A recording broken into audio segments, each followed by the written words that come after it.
안녕하십니까. 삼성선물 리서치센터에서 환율 분석하고 있는 전승지입니다. 미국과 유럽에서의 코로나19 확산이 좀 가파르게 진행되면서 다시 언택트 강세가 좀 이어지고 있는 것 아닌가 싶습니다. 밤사이 다우지수는 0.8% 하락을 했는데요. 나스닥은 올라서 마감을 했습니다. 어제 중국에서는 그 위안화 고시환율 산정에 있어서 역주기 요소를 배제하겠다라고 발표를 했습니다. 그래서 오늘은 이 내용 좀 간단히 살펴보고요. 오늘 환율 전망 말씀드리도록 하겠습니다. 먼저 어제자 환율 보시겠습니다. 어제 환율은 2.2원 하락한 1125.5원에 마감을 했습니다. 분위기는 사실은 상승 우호적인 분위기였거든요. 일단 달러 강세 보이고 주가 하락하고 이런 분위기 때문에 32원에 출발을 했는데 어제 장 시작하기 전에 나온 우리 1분기 GDP가 서프라이즈를 나타내면서 최근 이제 원화에 대한 장밋빛 전망에 좀 더 힘을 실어주는 그런 이제 데이터라고 보시면 될 것 같습니다. 물론 장 시작할 때 기재 1차관이 일단 환율에 대한 그런 발언을 하기도 했는데 발언이 무색하게 하루 종일 좀 흘러내리는 모습을 나타냈습니다. 위안화가 강세를 보이기도 했는데요. 어제는 내고 물량이 꽤 많이 출회되면서 장 후반까지 흘러내렸고 25.1원에 저점을 낮추고 25.5원에 마감을 했습니다. 외국인의 흐름을 보시면 코스피, 코스닥 모두 순매수를 기록을 했습니다. 코스닥은 꽤 많이 2,300억 원이나 순매수를 했고요. 채권 시장에서는 순회수 흐름이 나타나는 모습이었습니다. 밤사이 금융시장 보시도록 하겠습니다. 밤사이 어쨌든 코로나19 확산 우려, 부양책 실망 이런 재료들이 위험 기피 분위기를 반영했음에도 불구하고 달러 지수는 소폭이지만 하락을 했습니다. 시장에서는 일단 차익 실현이 나온 것으로 보고 있고요. 통화별로 보시자면 일단은 유로도 별로 힘을 쓰지는 못했는데 옌, 파운드, 호주 달러 이런 주요 통화들이 강세를 나타냈고 신흥 통화들은 전통적인 신흥 통화들은 일부 약세를 보이기도 하고 혼조가 되는 모습이었습니다. 여기 없긴 하지만 터키 리라 같은 경우는 금리를 오히려 인하를 하고 프랑스와도 조금 불협화음이 생기면서 환율이 사상 최고치를 경신을 하고 있습니다. 그래서 일부 신흥국들은 계속 어려운 환경이 지속되고 있는 상황이고요. 주가 흐름도 보시면 전반적인 위험 기피 분위기를 반영을 하면서 대부분 약세 흐름을 보이고 있는 것을 확인하실 수가 있습니다. 일단 코로나19 확산세가 가파르게 진행 중에 있습니다. 미국 같은 경우는 신규 확진자가 사상 최고치를 경신하고 있는 상황이고요. 유럽 같은 경우는 이제 프랑스에서 내일 이제 마크롱 대통령이 대국민 담화하는데 여기서 조금 강도 높은 봉쇄 조치를 할 수 있다라는 그런 보도도 나왔고요. 추가 부양책 관련해서도 미국 상원이 다음 달 9일까지 휴원을 하기로 결정을 하면서 대선 전에 합의도 어렵지만은 어떤 합의와 법안 통결 가능성이 상당히 좀 낮아졌다라고 보시면 될 것 같습니다. 그리고 최근에 사실 트럼프 대통령과 바이든 후보의 지지율 격차가 다시 축소가 되고 있거든요. 10월부터 시장을 지지했던 것이 소위 말하는 블루웨이브, 바이든 당선, 민주당, 하원 상하원 민주당 장악 이 이슈가 시장에서 위험 선호를 자극해왔는데 일단 두 후보의 지지율 격차도 좁아지고 있고 특히나 어제 미국 연방 대법원이 위스콘신주의 우편투표 개표 시한 연장을 불허하는 것으로 판결하면서 트럼프 대통령에게 조금 더 유리한 판결을 내렸습니다. 그래서 어쨌든 선거 결과는 나와봐야 아는 것이고 선거 전까지 일단 불확실성이 시장에 좀 잠재되어 있다라고 보시면 될 것 같습니다. 경제 지표들은 다 괜찮았습니다. 어제 9월 내구재 수주 좋았고 S&P 케이스실러 주택가격 지수도 전월 대비 1.1% 상승하면서 어쨌든 미국 경제가 망가지고 있진 않는 견조한 개선 흐름을 지속하고 있음을 확인시켜 주었습니다. 어제 나온 뉴스인데요. 중국 인민은행이 역주기 요소를 배제하겠다. 고시환율을 산정함에 있어서 발표를 했습니다. 그럼 일단 먼저 고시환율이 어떻게 결정되는지 좀 보시면요. 고시환율은 우리 시간으로 10시 15분 오전에 발표가 되고요. 그 고시환율 중심으로 매일매일 플러스 마이너스 2% 이 범위 내에서 이제 시장 환율이 움직일 수 있게 돼 있습니다. 고시환율은 어떻게 산정되느냐? 사실은 아주 과거에는 중국 당국이 원하는 레벨로 좀 더 위안화가 약세로 갔으면 좋겠어. 그러면 위안화 환율을 높게 이렇게 고시하는 그런 이제 흐름이었다면은 중국이 위안화 국제화에 대한 노력을 이제 강화하면서 위안화 시장의 시장성도, 위안화 환율의 시장성도 좀 강화를 하고 있습니다. 그렇다 보니까 전일 종가를 기본으로 하고요. 전일 종가는 14개 은행들이 이제 그 자기네 모델이나 시장 거래 내역을 보고 이제 그 인민은행에 제시를 합니다. 전일 종가 더하기 복수통화 바스켓 환율의 움직임. 위안화 바스켓 통화 지수라는 것이 있는데요. 원래는 13개로부터 시작을 해서 지금은 중국과 교역을 많이 하는 24개국 통화 대비 위안화의 가치를 반영을 한 것입니다. 그래서 전일 거의 전일 종가랑 비슷하게 움직이긴 하는데 이제 복수통화 바스켓 환율의 움직임을 감안을 하고 여기다가 역주기 요소, 그러니까 카운터 시클리컬 팩터인데요. 그러니까 쉽게 말하자면 너무 위안화 환율이 강세다. 그러면 너무 강세로 가지 않게 약세 요인을 좀 더해주고 위안화 환율이 너무 약세다. 위안화 환율이 너무 가파르게 상승한다. 그러면 너무 가파르지 않게 상승하지 않도록 뭔가 좀 시장 흐름을 조정해주는, 그러니까 시장의 방향성과 반대가 되게 뭔가 조절해주는 요소라고 보시면 될 것 같습니다. 근데 어제 이제 인민은행이 이 역주기 요소를 이제 빼고 고시환율을 결정하겠다라고 발표를 한 것입니다. 밑에 차트는 최근 위안화 고시 환율인데요. 일단 최근에 이제 그 대외 불확실성, 달러와의 그런 반등 흐름 반영하면서 고시 환율이 조금 올라가고 있죠. 어쨌든 이제 시장성을 많이 반영을 하고 있는데, 그럼 이제 우리가 이 부분은 어떻게 해석을 해야 되느냐? 근데 사실은 이제 위안화 역주기 요소 이 팩터가 도입이 된 게 17년 5월입니다. 그래서 위안화 환율이 너무 변동성이 크지 않도록 일단 사실 워낙 15, 16년도에 중국이 위안화 일종의 위기라고 볼 수도 있는데 고생을 했기 때문에 변동성이 너무 크지 않도록 이 역주기 요소를 더해서 고시환율을 발표하자 17년 5월에 이제 결정을 했고요. 이제 18년도 1월에 너무 이제 위안화율이 막 가파르게 상승하는 그런 시기였는데 어쨌든 이 요소를 배제하겠다라고 결정을 했습니다. 그러다가 미중 무역 분쟁 때문에 18년도 8월에 막 위안화율이 여기 마지막 빨간 동그라미인데요. 치고 올라가니까 이 역주기 요소를 다시 도입을 하기로 결정을 했습니다. 그러니까 보통 강세로 갈 때 이걸 배제를 하고 위안화 약세 압력이 클 때 그러니까 이 요소를 도입을 했기 때문에 이번 역주기 요소를 배제한 것은 위안화 강세로 넘어가지 않도록 하기 위한 조치가 아니냐, 시장에서 이렇게 해석을 할 수도 있습니다.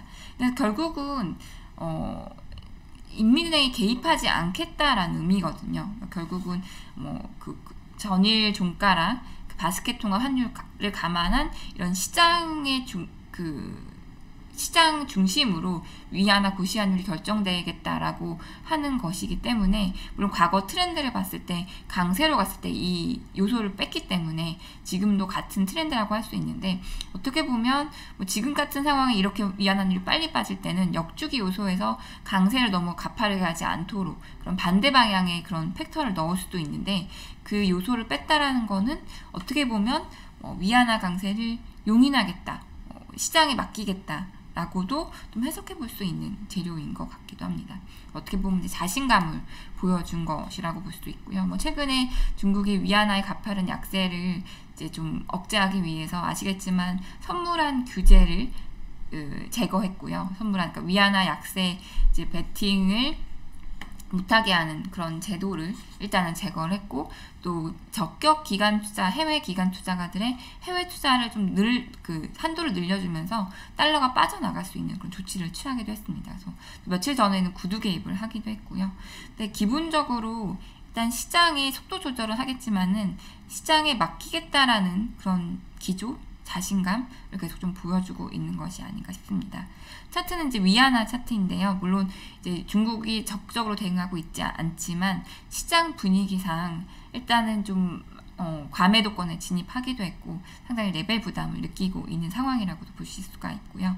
차트상으로 보시면 그 미중 무역 분쟁이 시작된 18년 저점과 이후 고점에 61.8% 조정 레벨이 6.6 위안 부근에 위치해 있습니다. 그래서 이 정도가 조금 지지선으로 작용을 하지 않을까 싶고요. 미국 대선도 있고 다시 또 트럼프 대통령 지지율 격차도 좁혀지고 있고 누가 되던 간에 어쨌든 선거 절차가 주는 그런 불확실성이 시장을 또 맞닿아야 될 수도 있기 때문에 위안화 강세는 조금 속도 조절을 해가지 않을까 그렇게 생각을 하고 있습니다.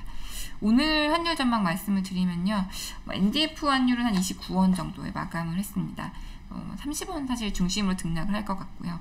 어제 주가 빠졌는데도 달러가 약세를 보이긴 했는데 지수 선물이 지금 하락세를 보이고 있습니다. 그런 주가 하락, 불확실성 확대, 또 위안화 강세도 좀 둔화되면서 6.7 위로 다시 좀 올라왔거든요. 물론 시장의 원화에 대한 그런 장밋빛 전망들이 워낙 만연해 있긴 한데 일단 이런 불확실한 대외 여건, 그리고 차트 보시면 이제 위안화는 좀 적고 올라가는 모습인데 원화는 혼자 또 쭉 내려오고 있는 양상이잖아요. 근데 이런 흐름이 펀더멘털 상으로도 좀 계속되기는 어렵다는 판단이기 때문에 점점 속도로 조절을 해가는 그런 흐름이 나타나지 않을까 생각을 하고 있습니다. 그러면 질문 받도록 하겠습니다.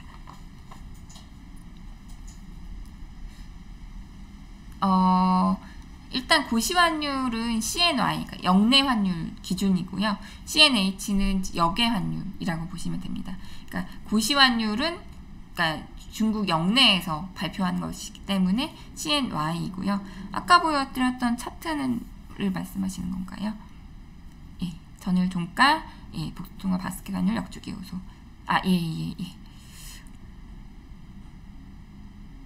사실은 그냥 막연하게는 첫 번째로는 한국하고 중국이 굉장히 경제 연관성이 높으니까 우리의 한 4분의 1은 중국에 수출하잖아요. 그래서 그런 측면도 있고 또 사실은 위안화, 지금은 사실 위안화가 많이 국제화돼 있고 여기저기서 거래할 수 있긴 하지만 어쨌든 이제 원화가 조금 더 이제 거래하기 좀 편하고 그래서 위안화 위안화 프락시 역할, 그러니까 대체통화 역할을 하기도 하고요. 그럴 때는 이제 위안화랑 같이 가다가 원화 시장에 뭔가 수급 요인이 특색이 있는 게 좀 나타났거나 또는 북한 이슈가 있거나 그러니까 우리 내부적인 이슈가 있을 때 또는 중국하고 한국이 펀더멘털이 조금 다르게 갈 때 특히 8월까지는 원화가 위안화하고 같이 못 갔었거든요. 왜냐하면 원화 수급이 너무 타이트해서 또 이런 상황에서는 또 위안화를 따라서 못 가고요. 향후에 만약에 중국이 뭔가 금융시장 개방을 위해서 위안화 강세를 좀 가파르게 이제 그러니까 좀 용인을 한다. 그런 상황에서는 원화가 못 따라갈 수도 있습니다. 왜냐하면 우리는 또 이미 금융시장이 꽤 개방이 돼 있고 중국이 금융시장 개방을 위해서 위안화 강세 용인하는 것을 다 따라가기는 펀더멘털이 버거울 수 있거든요. 그래서 기본적으로 시장에서 같이 가는 통화를 보긴 하지만 또 각자의 수급과 펀더멘털이 다르기 때문에 디커플링이 되기도 합니다. 예, 이거는 굉장히 면밀하게 시장 상황 계속 보셔야 되고요. 사실 중국도 그렇고 우리도 선물환 시장 개입합니다. 그러니까 사실 선물환 시장에 개입하는 이유는 첫 번째로는 그러니까 수합 시장이 망가졌을 때 선물환 시장에 개입을 하기도 하고요. 또는 한때는 이제 뭔가 외환보유액이 막 움직이는 거는 뭔가 미국이 굉장히 표면적으로 개입을 하고 있구나 안 하고 있구나를 볼 수 있는 그런 데이터이기 때문에 또 선물환 시장을 통해 개입을 하기도 했었는데 또 근데 미국이 발표하는 그 환율 보고서 있잖아요. 거기 선물환 데이터를 계속 얘기를 하고 있기 때문에 이제는 이제 그냥 그 외화 자금 시장, 수합 시장 개입 용도로 활용을 하고 있습니다.